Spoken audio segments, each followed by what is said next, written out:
అదేవిధంగా ఏదైతే ఈరోజు మరి వాలంటీర్ వ్యవస్థ ఏదైతే ఉందో చాలా క్లియర్గా చెప్తూ ఉన్నాం. వాలంటీర్స్ ఎవరు కూడా ఈ వైసీపీ మాయలో పడవద్దు. ఈ వాలంటీర్ వ్యవస్థను మేము కొనసాగిస్తాము. ఇంతకంటే మెరుగైనటువంటి జీతం డబుల్ ఇచ్చి వాలంటీర్స్ని గౌరవిస్తాము. అంచేత వాలంటీర్సు ఏదో వైఎస్ఆర్సీపీ పార్టీకి పనిచేయడం కాకుండా ప్రజల కోసం పనిచేయండి. మిమ్మల్ని ఆదరించే బాధ్యత నాది.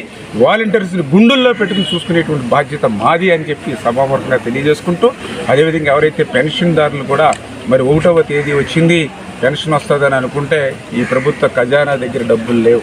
ఎందుకంటే ఎలక్షన్ కోడ్ వచ్చిన తర్వాత ఈ దగ్గర 22-23 వేల కోట్ల రూపాయలు తన అనుసూలైనటువంటి కాంట్రాక్టర్లందరికీ దోచిపెట్టి పథకాలకి డబ్బులు లేకుండా సున్నాసులు పెట్టారు. ఈవేళ పెన్షన్స్ ఇవ్వాలని అంటే 1980 కోట్లు ఉండవలసి ఉండగా అక్కడ చూస్తే 280 కోట్లు మాత్రమే ఉన్నాయి. అంటే ఆ దోపిడీని కప్పిపుచ్చడం కోసం ఏదో వాలంటీర్స్ని పక్కన పెట్టారు కాబట్టి పెన్షన్ ఇవ్వలేకపోతున్నామని ప్రతిపక్షాల మీద నెపం నెప్పేసేటువంటి పరిస్థితి ఏదైతే ఈ వైసీపీ ప్రభుత్వం చేస్తూ ఉన్నటువంటి స్థితి. అందుకే తెలుగుదేశం పార్టీ తరఫున డిమాండ్ చేస్తూ ఉన్నాం. ఏదైతే ఈవేళ ఎలక్షన్ కమిషను ప్రత్యామ్నాయ ఏర్పాట్లు చూడమనంటే ఈవేళ ప్రత్యామ్నాయం ఉంది ఇంటింటికి వెళ్ళడానికి.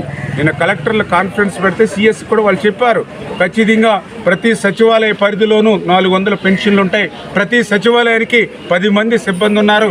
ఒక్కొక్క సిబ్బందికి 40 పెన్షన్లు ఇచ్చినా 10-40-400 2 రోజుల్లోనే మేము కంప్లీట్ చేస్తామని స్వయంగా కలెక్టర్లు ఎక్కువ మంది చెప్పినా కూడా మరి ఏదైతే ఈ జగన్మోహన్ రెడ్డి తొత్తు సెర్ఫ్ సీఈఓ మురళీధర్ రెడ్డి ఎవరైతే ఉన్నాడో మరి ఆయన అబ్బాయి కుదరదు, సచివాలయ సిబ్బంది ఎట్లా ఇస్తారు అంటే అతను సంబంధమే లేదు సెర్ఫ్ సీఈఓకి. ఎందుకంటే అతనికి పెన్షన్లు ఏదైతే కొత్తవి ఎవరైతే ఉన్నాయో ఎంత సంబంధం చేయాలి అంతవరకే తప్ప అసలు సచివాలయంకి సంబంధం లేకపోయినా కూడా అతను అడ్డుపట్టి ఈవేళ వృద్ధుల్ని, వితంతుల్ని, దివ్యాంగుల్ని మరి ఈరోజు 42 డిగ్రీల సెంటీగ్రేడ్ ఉష్ణోగ్రతలో వాళ్ళు ఇబ్బంది పెట్టాలని చూడడం అంటే జగన్మోహన్ రెడ్డి తన రాజకీయ కుటిలత్వానికి కూడా ఆ వృద్ధులు, వితంతులు, దివ్యాంగులు బలైపోతున్న పరిస్థితిని అందరూ కూడా అర్థం చేసుకుని రేపు రాబోయేటువంటి రోజుల్లో ఈ వైఎస్ఆర్సీపీ పార్టీకి బుద్ధి చెప్పి రేపు జూలై 1వ తేదీ నుంచి తెలుగుదేశం, జనసేన, బీజేపీ ప్రభుత్వం ద్వారా పెంచినటువంటి 4,000 పింఛను వృద్ధులకి, వితంతులకి, దివ్యాంగులకి 5,000 పింఛను ఇంటింటికే అందజేస్తామని చెప్పి మీ ద్వారా తెలియజేసుకుంటాం.